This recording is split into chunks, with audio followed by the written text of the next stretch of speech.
Assalamu alaikum. Today we're going to start a new surah, which is Surah Al-Adiyaat, meaning chapter of the courser. So let's start. Ala barakatillahi ta'ala.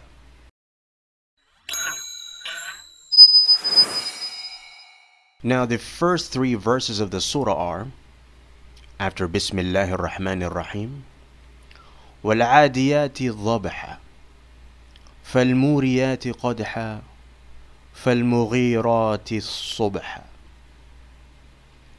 meaning by those that run panting, then by those igniting sparks, then by those raiding at dawn.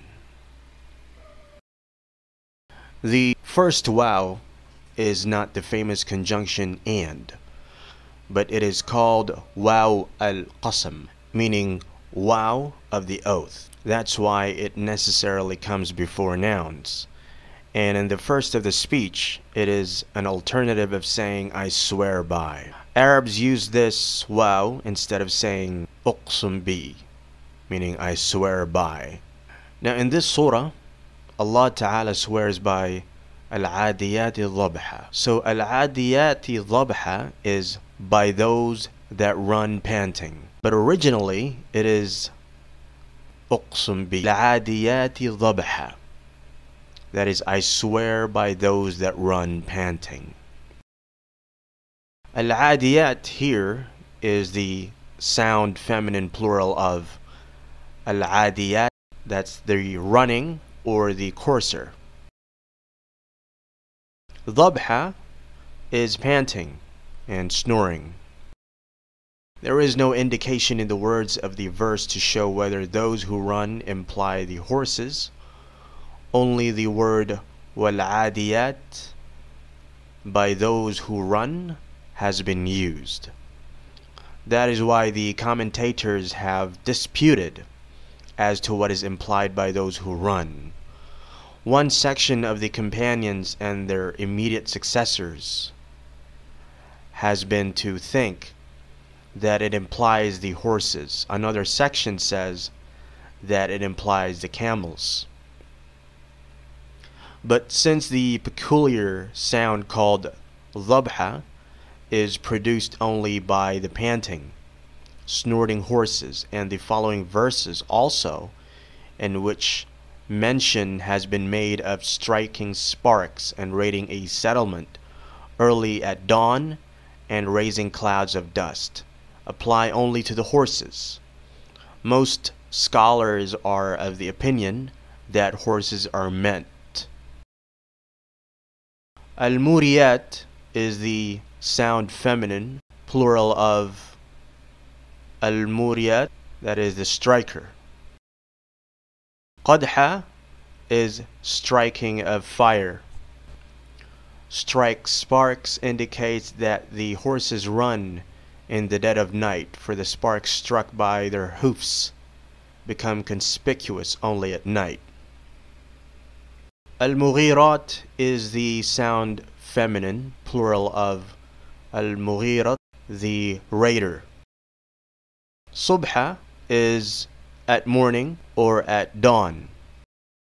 Here the practice among the Arabs was that when they had to mount a raid on a settlement, they marched out in the night so as to take the enemy by surprise. Then they would launch a sudden attack early in the morning so that everything become visible in the light of day. And at the same time, it did not become so bright that the victim could notice their movement from a distance and be ready to meet the offensive. Now the declension of these verses are, wal-adiyat is a prepositional phrase. Dhabha is an absolute object.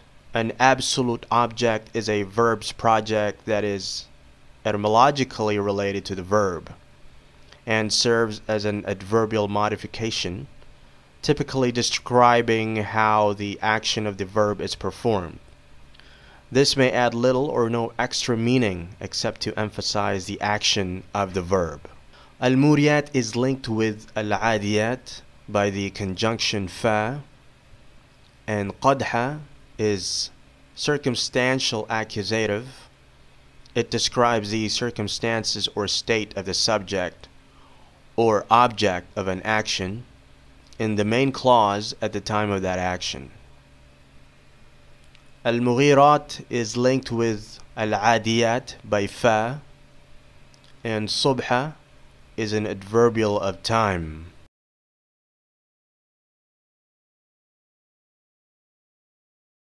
Now the next two verses are فَأَثَرْنَ بِهِ نَقَعًا فَوَسَطْنَ بِهِ جَمْعًا, meaning then raising clouds of dust, then storming into the midst of the cloud. Atharna is the verb athar, meaning to raise or to blaze in the past tense, in the third plural feminine person. Now this verb belongs to the form fourth of verbs, which follows this pattern. Be is an inseparable preposition, being attached directly onto the word it governs. It has the general meaning of connection. It can mean at, in, by, with, or on. Naqa'a here is clouds of dust, meaning dust at the place of the battle with the horses. Wasatna is the verb wasata, that is to penetrate into the midst or into the center. That is in the third plural feminine person. This verb belongs to the basic form of verbs, and it is an assimilated verb, a verb formed from roots whose initial radical is weak, followed by two strong radicals. Jama'a is a crowd or a multitude. That means are all in the middle of that spot all together. Now the declension of these verses are: fa is a conjunction, atharna is a verb in the past tense with its subject, is a prepositional phrase, naqa'a is the object of the verb, and the following verse is linked with the preceding one by fa, so it has the same structure.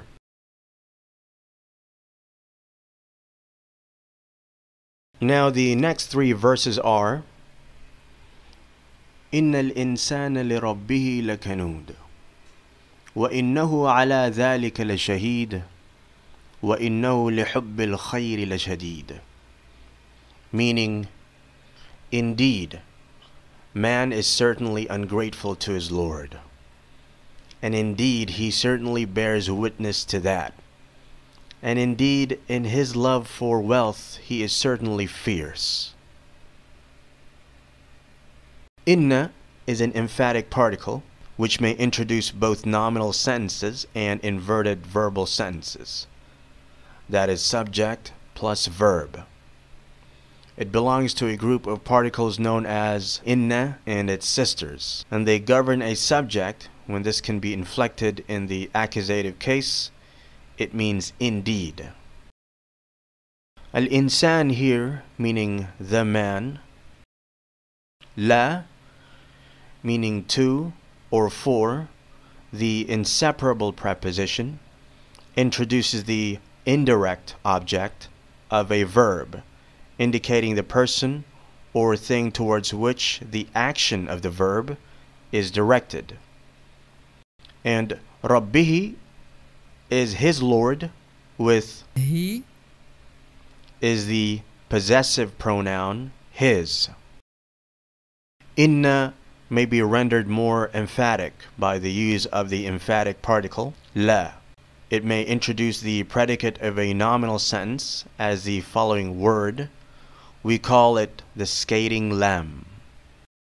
Kanud is an intense active participle, means very ungrateful. It's derived from the verb kanada, to be ungrateful or unacknowledged.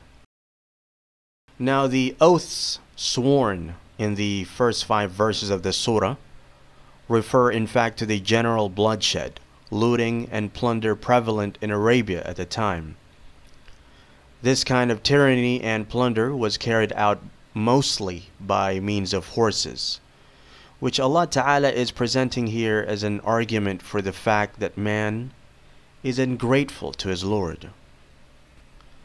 That is the powers which man is employing for fighting, shedding blood, and plundering had not been given him by God for this purpose. Therefore, this indeed is sheer ingratitude, and the resources granted by Allah Ta'ala and the power given by Him should be used for causing chaos and corruption to spread in the earth, which Allah Ta'ala abhors. Ala meaning above, over, on, or upon is a preposition that indicates a state of condition, mental or physical, of the servant, which is here dhalika. Dhalika is a singular masculine demonstrative pronoun that is used for what is more distant in some way from the speaker. Shaheed is an intense active participle, means bearing witness or simply a witness. That is, his own conscience and his own deeds are a witness to it. Then there are many disbelievers also who by their own tongue expresses their ingratitude openly, for they do not even believe that God exists, to say nothing of his acknowledging his blessings, for which they may have to render gratitude to him. Shadid is an intense active participle, means most ardent or fierce, and hubb al-khayr literally means the love of goodness. And khayr is not only used for goodness and virtue in Arabic, but also for worldly wealth. The context of this verse clearly shows that here khayr means worldly wealth and not virtue and goodness. For about the man who is ungrateful to his Lord, and who is by his conduct as himself testifying to his ingratitude, it cannot be said that he is very ardent in the love of goodness and virtue. Now the declension of these verses are: Inna is a conjunctional particle. Al-insan is its subject. Li-rabbihi is a prepositional phrase. La is the skating lam. Kanud is the predicate of inna. And the nominal sentence is an answer to the oath. Wa is a conjunction. Innahu is a conjunctional particle with a subject. Ala dhalika is a prepositional phrase. La is the skating lam. Shaheed is the predicate of inna. Wa is a conjunction. Innahu is a conjunctional particle with its subject. Lihubbi is a prepositional phrase, and hub is a governing term in idhafa construction with al-khayr as its genitive term. La is the skating lam. Shadid is the predicate of inna.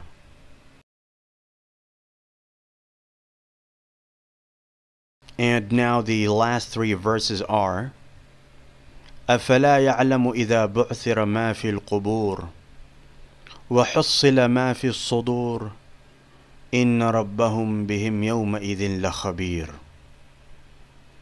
Meaning, does he not know that whatever lies within the graves is scattered around, and when whatever lies within the breasts is obtained?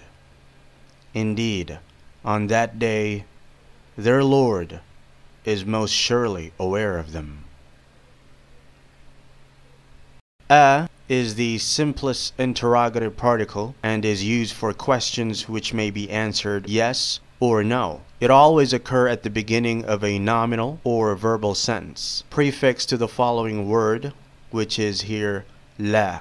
Alif may be followed by the conjunctions waw, fa, or thumma, but these do not, however, precede it.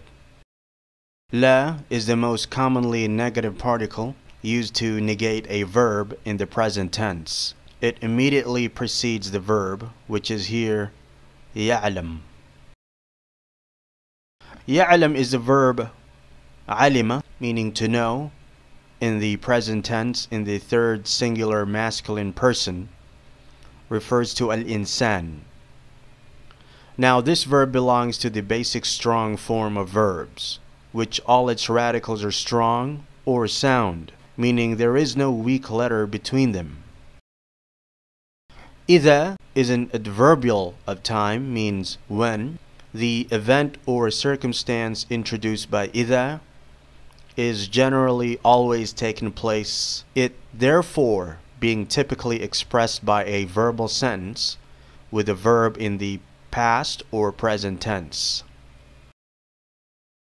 Bu'thira is the verb بعثر, meaning to scatter around or to overthrow. That is in the past passive in the third plural singular person.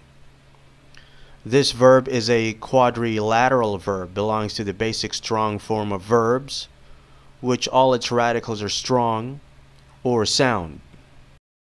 Ma, or what, is a relative pronoun used in pronominal relative clauses to take the place of any noun within a sentence.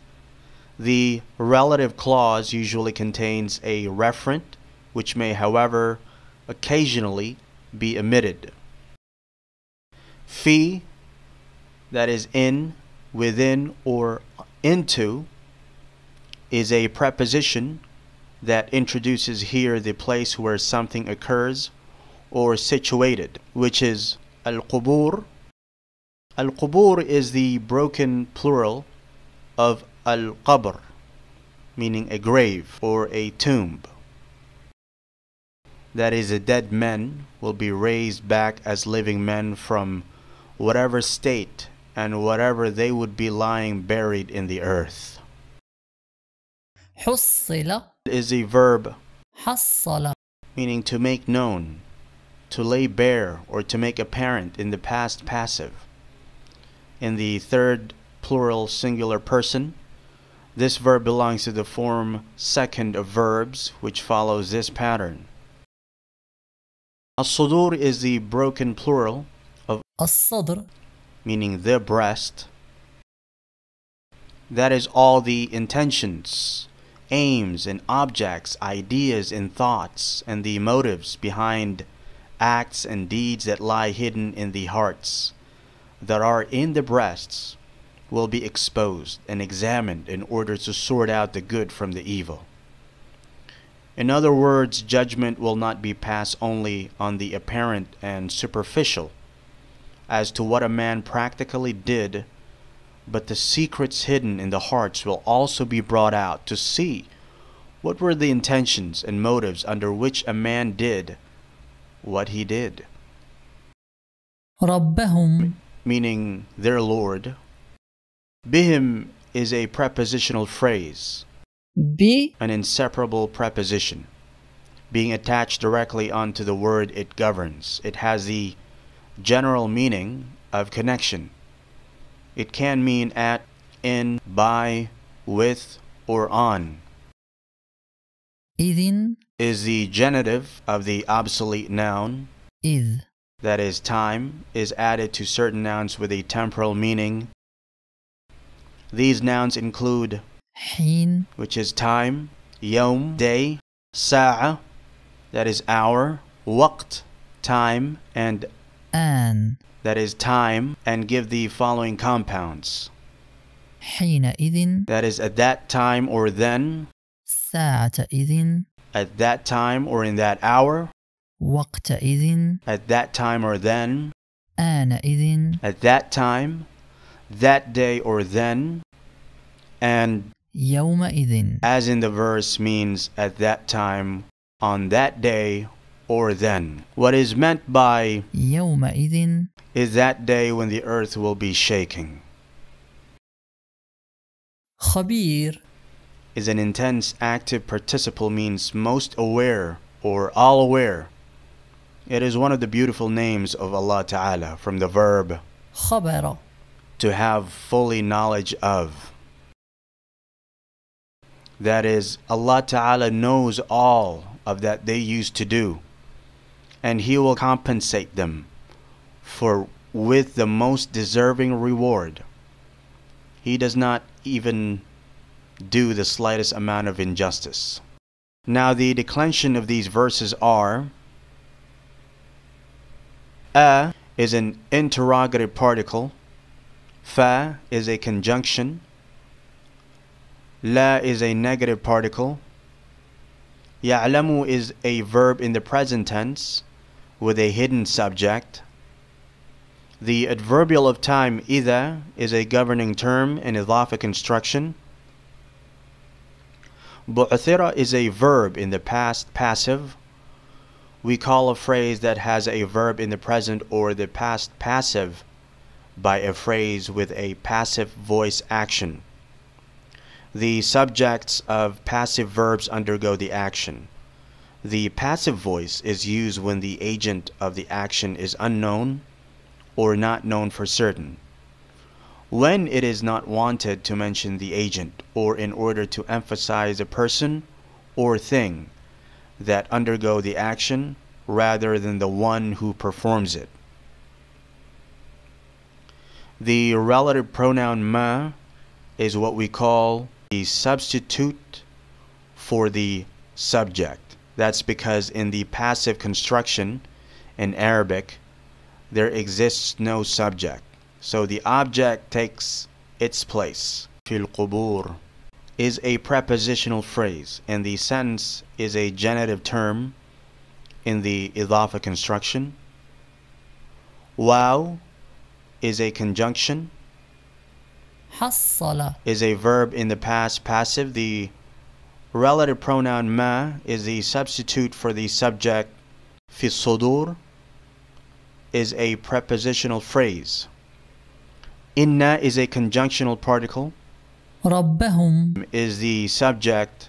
Bihim is a prepositional phrase. The adverbial of time, yawma idin, is an idhafa construction itself. La is the skating lamb, and khabir is the predicate of inna.